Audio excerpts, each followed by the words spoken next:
Na kung unahon na ninyo ang Ginoo, dili kita niya pagahikabsan, ni pagabiyaan sa ada niya. Masense lang usahin nimo nga murag way Ginoo tungod kay murag wa naman po kay panahon nga maminagwali, wa na po ka nagampo, wa na po ka nagbasag Biblia. Pero i-try lang, brother and sister, kung naluya ka sa papangalagad, dili pa ulay ang tanan. Dili pa ulay tanan. Iampo iluhod, Lord, gusto ko madasig. Ginoo, gusto ko musimba nimo mo alagad na. Kay numduman ato magigsoon na dili ba nato hawak atong kinabuhi. No, dili nato hawak ang atong kinabuhi. Anytime pwede ta mawala dinis kalibutan sa usang iglap lang. O na nga mintas buhi pata, mintas gapitik-pitik man itong kasing-kasing, mintas nagaginhawa pata.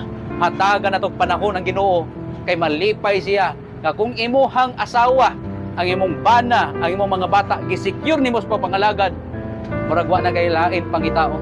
Kompleto na. I hope mao na inyong mga pangandoy, no? Nga kompleto mo sa inyong pamilya, imong asawa nangalagad, imong bana nangalagad, imong mga kabataan nangalagad. Pagkanindot sa usa ka pamilya nga may Dios sa kinabuhi.